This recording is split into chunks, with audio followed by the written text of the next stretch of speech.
അങ്ങനെ നൂൽപ്പുഴ കസിൻ്റെ വീട്ടിലാണുള്ളത്. ഇനി റോഡിൻ്റെ അപ്പുറത്തെ സൈഡിലേക്ക് നമ്മളൊന്ന് പോകുന്നുണ്ട്. അപ്പോൾ പോകുമ്പം ട്വിസ്റ്റ് എന്താണെന്ന് വെച്ചാൽ ഞാനൊരു കാര്യം ചോദിക്കട്ടെ, നിങ്ങൾക്ക് ആർക്കെങ്കിലും അട്ടേനെ പേടിയുണ്ടോ? അപ്പോൾ അട്ടേനെ പേടിയില്ലാത്തവരൊക്കെ ഉണ്ടെങ്കിൽ ഒന്ന് കമൻറ്റ് ചെയ്യാം കേട്ടോ. അട്ടേനെ അറപ്പുള്ളവരുണ്ടെങ്കിൽ അവരൊന്ന് കമൻറ്റ് ചെയ്തോളൂ. അപ്പോൾ ഞാനീ പോകുന്ന ഈ സ്ഥലത്ത് അട്ട ഉണ്ടായിരുന്നു കേട്ടോ, പക്ഷേ ആർക്കും ഓർമ്മ ഉണ്ടായിരുന്നില്ല. എനിക്കാണെങ്കിൽ അട്ടേനെ ഭയങ്കര അറപ്പാണ്. ഞാനാണെങ്കിൽ ആ ഒറ്റ തവണ നേരിട്ട് കണ്ടിട്ടുള്ളൂ, അതും വയനാട്ടിൽ വന്ന ശേഷമാണ് കേട്ടോ കണ്ടത്. അപ്പോൾ ഞാനിങ്ങനെ വീഡിയോസൊക്കെ എടുത്തത് നിരീക്ഷിച്ച് ഇങ്ങനെ പോയിക്കൊണ്ടിരിക്കുകയാണ്. അങ്ങനെ പോകുന്ന സമയത്ത് ഞാൻ നിലത്തേക്ക് നോക്കിയപ്പോൾ കുറേ നീളമുള്ള പുഴുക്കളുണ്ട് കേട്ടോ. അപ്പോൾ ഞാൻ ചോദിച്ചു, ഇതെന്താ ചേച്ചി ജീവി, ഇതെന്ത് ജീവിയാ ചോദിച്ചു. നോക്കുമ്പോൾ അട്ട.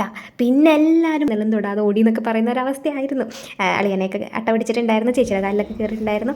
അങ്ങനെ അട്ടയുള്ള വഴി കൂടെ തിരികെ പോകാൻ വേണ്ടിയിട്ട് ഞങ്ങൾ റിസ്ക് എടുത്തത് ഈ 2 കമ്പ് വഴി റോട്ടിലേക്ക് കയറാൻ പോവാണ് കേട്ടോ. അപ്പോൾ ദ്രവിച്ച് കിടക്കുന്നൊരു സാധനം തന്നെ ആയിരുന്നു. അങ്ങനെ നൈസായിട്ട് ഞങ്ങൾ റോഡിലെത്തി. ഇനി അട്ട ഉണ്ടാവാൻ ചാൻസ് ഉണ്ടെന്ന് പറഞ്ഞ് ഉപ്പൊക്കെ എടുത്തിട്ടാണ് പോയത്, പക്ഷേ ഈ നടക്കുന്ന ടൈമിൽ ആരും ശ്രദ്ധിച്ചിട്ടുണ്ടായിരുന്നില്ല. അപ്പം ഇനി നമ്മൾ അടുത്തൊരു സ്ഥലത്തേക്കും കൂടി പോകുന്നുണ്ട്. അപ്പോൾ അതിൻ്റെ വിശേഷങ്ങളുമായിട്ട് ഞാൻ വീണ്ടും വരുന്നതാണ്. അപ്പോൾ വീഡിയോ ഇഷ്ടമായ എല്ലാവരും ലൈക്ക് ചെയ്യുക. Okay, by.